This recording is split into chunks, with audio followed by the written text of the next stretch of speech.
Welcome. Today we're joined by Michael McDonough. He is the broker principal of McDonough Insurance Services. Welcome, Mike. Good morning, Kaya. Mike is also the author, you can see it in his background, of The Employer's Guide to Workers' Compensation. And he's been in workers' compensation for how many years now? In workers' comp, I've been practicing for about 30 years. 30 years. That's a long time in workers' compensation. You must really love it. It's my bread and butter, and I have a lot of passion behind it because, employers and employees need our kind of support. So I enjoy what I do every day. So thank you. And there's few people, obviously I've been around workers' comp for about 22 years, 23 years now as I've been practicing law, now CEO of CRMBC, but in the industry and all the people that I've worked with, there's few people that I have come across that are making as big of an impact with their clients in workers' comp as you are, including writing the book, and it's filled with how many tips for members? Well, I included 70. There's many, many more. It's just those are the ones that I see on a regular basis that can make an impact, either positive or negative, depending on how that is used. So it's important to both brokers and the employers. And you look at it as a way to make your business more profitable, because often the employer isn't looking at workers' comp. They're looking at all of the other noisier things in their business, and they don't look at their workers' comp until it becomes an issue, right? Right. And as a ex-restaurant owner and chef, I mean, I was looking at everything from top to bottom, from my paper goods to my alcohol to my, poultry, my meats, my, produce, payroll, everything, right? And even workers' comp should be on that as well, because, to me, it's like if you're not watching your workers' comp costs, why isn't that just as important as your payroll and everything else and your food costs? So it's really important that workers' comp be part of the, as far as the equation, and where employers can really drive costs down by taking control of their workers' comp, which can help them in the long run. So in other words, you really get it. So when we talk about what we're talking about today is the hardening market, but you really get it from the broker standpoint, from the restaurant owner standpoint, and even from the carrier standpoint. So first, talk to me, when you say hardening market, what does that mean? It just means that the availability of accessing carriers and pricing is going to be limited, and it's going to drive up the cost for most employers. And so you want to prepare for it, and if you prepare for it, then you can absorb some of that, and it's not as impactful as far as if you are blindsided by a hard market. If you prepare for it, you're in a better position. Meaning, so when you say the availability, so it's that costs are going to go up and there's going to be less options available. That's correct. So right now, I would say most insurance carriers, traditional carriers, it's been a soft market, meaning very competitive rates for a long period of time. I think this is one of the longest spans that I've seen in my career. And so what happens is, as the insurance companies start incurring more costs, what happens is the smaller carriers that don't have the backing and the finances and so forth, and depending on their loss ratios, they may pull out of the market for a period of time. Other carriers are going to have substantial rate increases, which is going to be unaffordable for many employers. So it's really about, getting prepared and understanding where you are now, depending on your loss ratios, your losses, your claims management, your reserves, what your experience modification is. And so there's a lot of things that go into this, because when the market does hit, those with high mods now and high rates, their rates are just going to skyrocket even more. And then what's their alternative? So that's really what we want to do, is get the message out to employers that you want to start looking. Don't wait until then. Be proactive. Be as proactive as you can. Contact your broker and say, hey, if a hard market hit in the next 6 months, what is my position? What do we need to do now to mitigate my loss? Speaking of which, I know you know this because you've been around with CRMBC since the beginning, but a lot of people might not realize that the reason that a bunch of McDonald's and Burger King guys got together and formed CRMBC was because it was a hard market and several of the carriers had pulled out of the market. And they said they just aren't going to keep giving their money to traditional carriers, and they wanted to really control their own destiny. And you are a huge proponent of self-insurance. Will you talk to us a little bit about the differences between how a self-insured group like ours is managed compared to a traditional carrier? Sure, be happy to. Self-insurance is exactly what it means. You're self-insured, so you are taking on the risk and you have control. Versus a standard carrier, it's a guaranteed basis. And, they come up with a premium, you pay the premiums. If you have claims, they pay the claims. The biggest difference is when you have claims, there's very little input between the employer and the insurance carrier versus a self-insured group, which is a much smaller group. And the as far as the claims go, the employer has a lot more leverage, so they can get involved. They can, for example, select their defense panel. They could attend the depositions. And not that you can't attend depositions with a standard carrier, but it's just that when you're with a small group of like-minded individuals that are safety-minded, first-class safety practices, you're controlling your risk, you're controlling your costs and so forth, you have a lot more control in the self-insured group than with the traditional insurance carriers who basically manage all the costs. They're the ones that do all the selecting of the third-party vendors, the defense counsels, and so forth. So in a self-insured group versus a standard carrier, you have, especially on a litigated claim, the defense attorney for a traditional carrier is actually representing the carrier, not so much the employer. And a self-insured group, when it's litigated, the attorneys are working for the employer. And that's the biggest difference, is that the attorneys are working for the employer versus the insurance carrier. And the bottom line of how that directly can impact a member is that in a traditional carrier, they might settle a claim without any input from you. And you might know that there's some fraud or there's some extenuating circumstances, but you didn't have say, and you don't find out about it till years later when your rate goes up, right? That's very common, Kaya.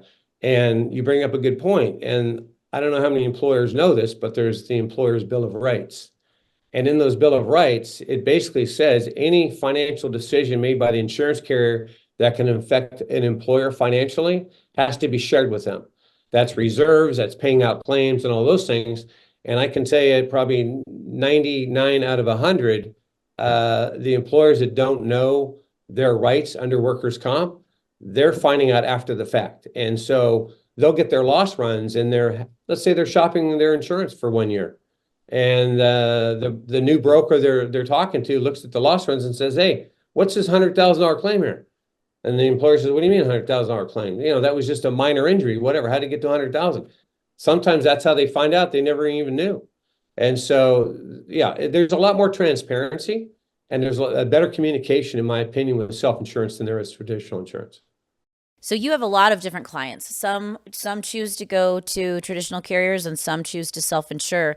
What are the criteria that an employer has to have to really be a good candidate for a self-insured group?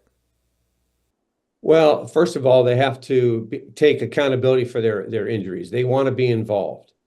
And if you're self-insured, you're self-employed. So if you want to control your cost as far as running your own business, well, you also want to control your own workers' comp.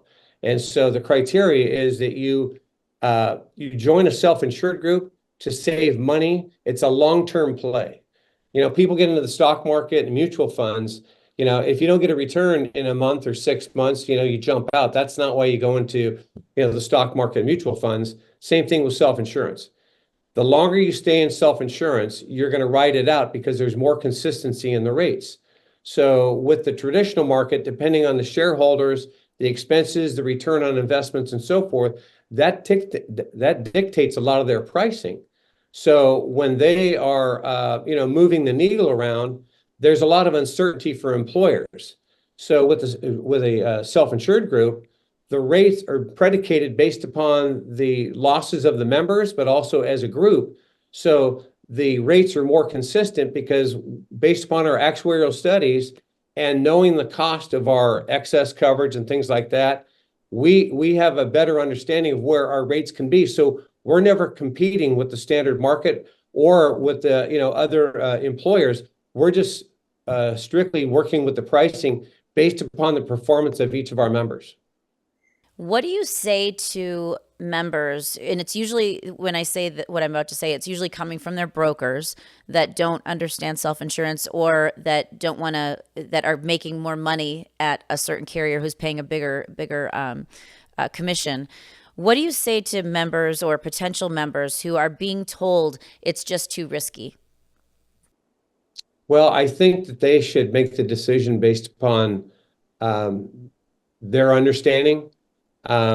Obviously, brokers, when they feel threatened that they may lose an account because the client wants to switch, that's just part of the business that we're in.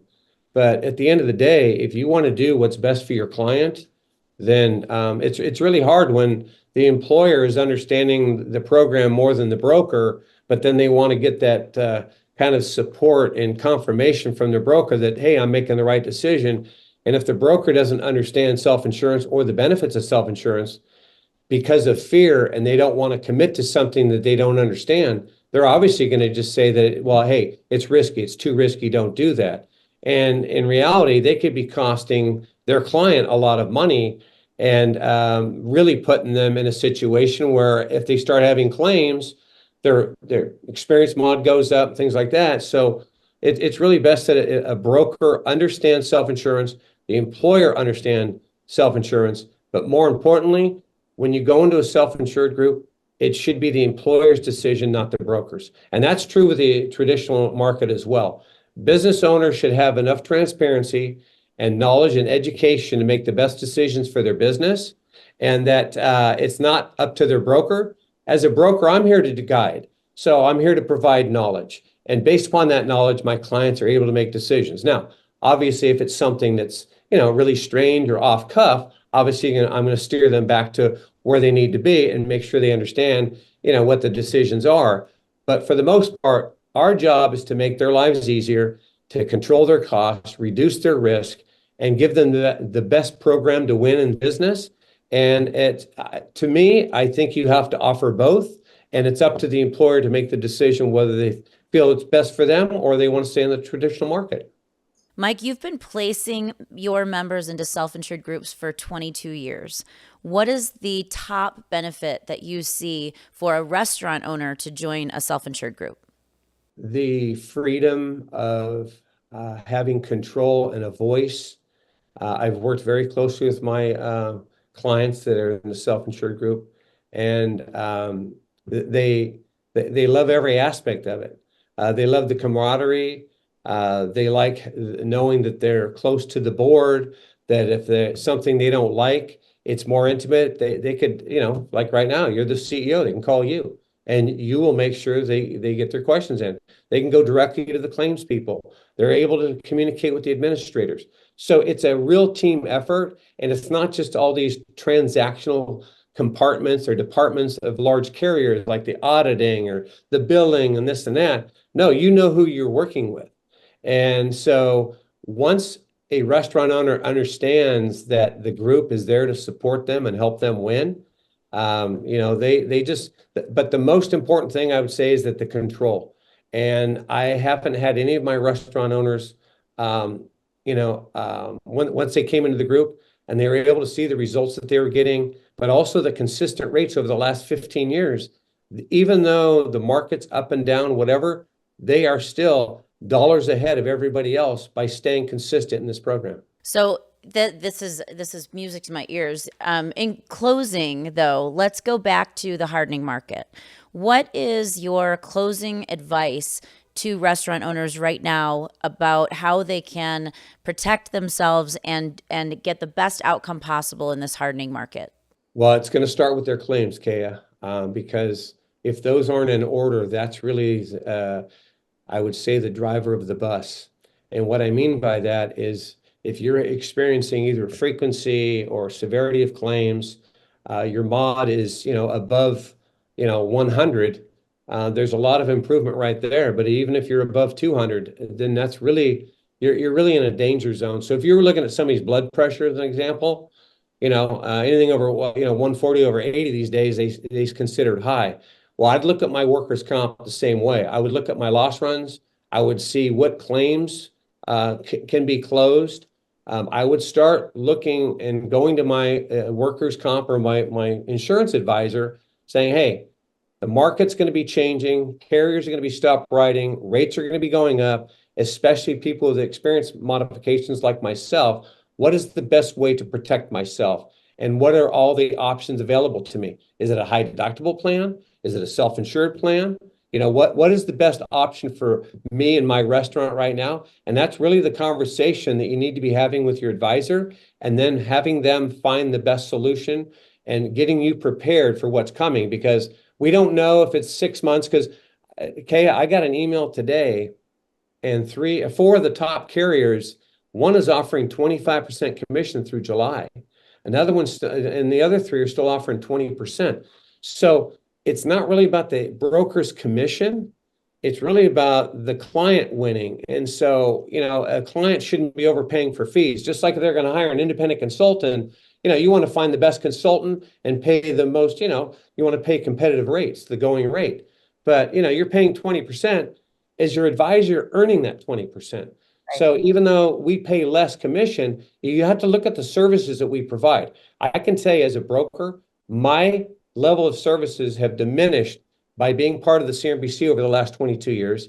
And my staff likes it as well, because the team, the administrator, the third-party claims administrator, everybody, the board, everybody is involved. And so what that does, that reduces the amount of time and effort that we have to put into it. So, and the fact that safety is included and all the other things that are included with the self-insured program, we don't have to spend any additional money. So a 10% commission, we're still making a good profit on that. But the most important thing is that our members, our clients are winning, and that's the most important thing. And our retention with those members is 100%. So if there's anything you want to do right now, I would really look into self-insurance.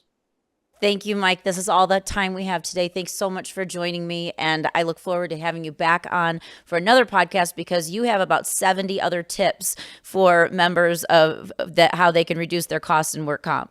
Well, I appreciate it, Kaya, and I'm available anytime, and I always enjoy talking to you. So thank you so much. Thanks, Mike. Bye-bye.